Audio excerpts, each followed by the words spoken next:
What's going on, everyone? In today's BookMine video, both Victor Gallegos and I are going to talk about why we think Amazon to Amazon online book arbitrage is actually the safest business model on it. But before we get into that, what's going on, Victor? What's up? Yeah, things are great. I enjoy this topic. I actually think this is the most important topic or anything we're talking about, right? This is why I've stood in books. This is why you stood in books. And I just love to talk about it to the community. So yeah, the real reason why we're bringing this video up is because people always reach out to us that are in our network, said, hey, I got a Section 3 in Amazon, my account got suspended. And our goal, obviously, as booksellers and as being the people who are trying to make BookMine the best software out there for you, our goal is to help you guys stay in the green, right? We want you to sell profitable books on Amazon. We want your account to stay safe because Amazon is an amazing income generator, and we want you to keep your account safe. So what I'm going to do is actually share my screen, hop on over to BookMine, show you a book I just purchased through BookMine, and then we're going to explain why we think HOA online book arbitrage is actually the safest model out there.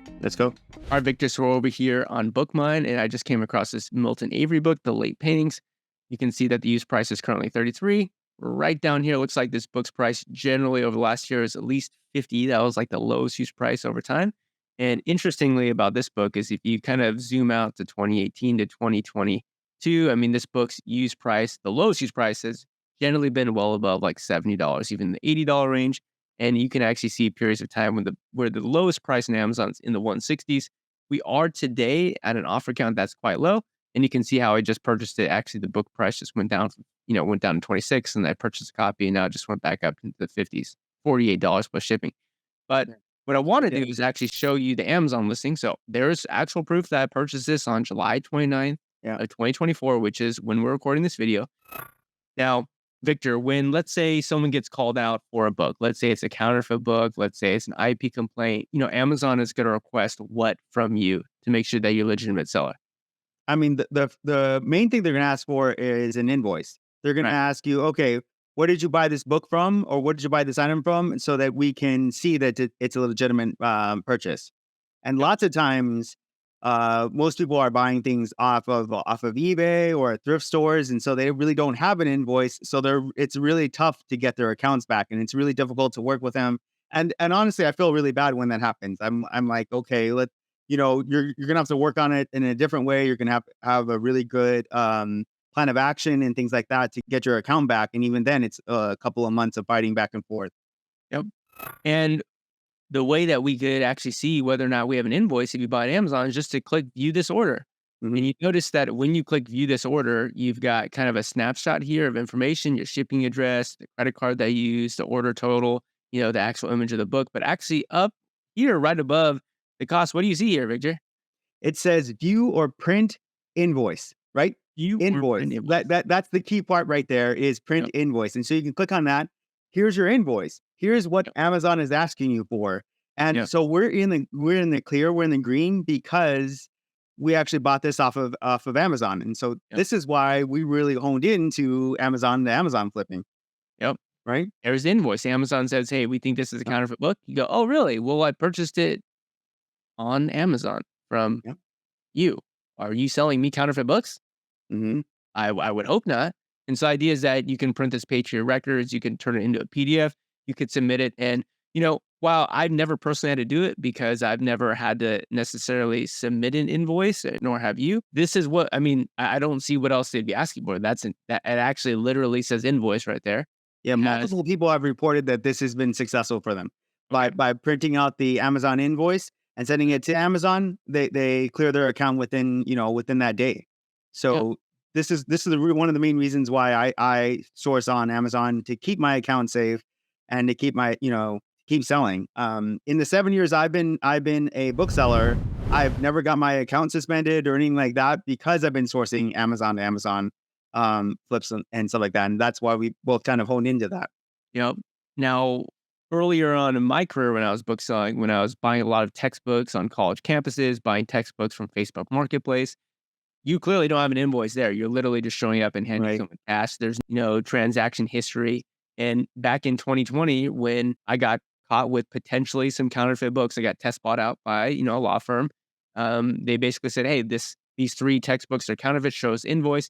At that point in time, I didn't have any invoices because those books in particular weren't purchased on Amazon. Now, again, I actually had started Amazon to Amazon Flips back in 2016 and dabbled in it a little bit and grew it over time. But again, you know, that was kind of the time when I was buying a lot of textbooks and, just from everyday people. I didn't have an invoice. And in that case, I had to write a plan of action. It was actually a mess to get my account back. But had those books that were called into question actually purchased directly on Amazon, I could have just applied the invoice and things would have been much easier. Now, one other thing that we should think about why we personally think A2A book flipping is safe is generally when you're a newer seller on Amazon, a newer bookseller, you're going to be gated in what's called the popular textbook category. And why is that actually like, why is there a silver lining to that?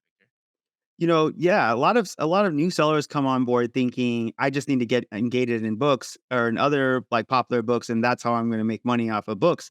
And technically that's incorrect because what you want to do is keep your account safe. And Amazon by Amazon gating you on those books, they're actually kind of keeping your account safe because those are the books that are most likely going to be counterfeit.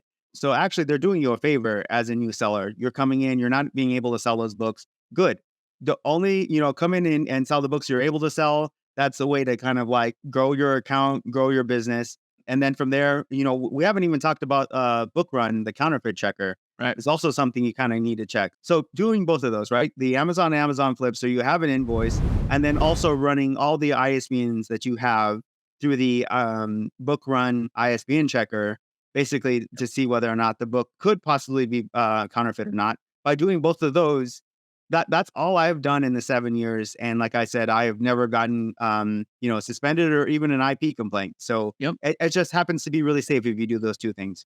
So, for example, you could look at this Milton Every book, the books that I just purchased. You can go and take the ace in there, bring it over to Books Run, go ahead and click check on that book. You can see it says unlikely there. And also, you can sell your book back to Books Run if you wanted to.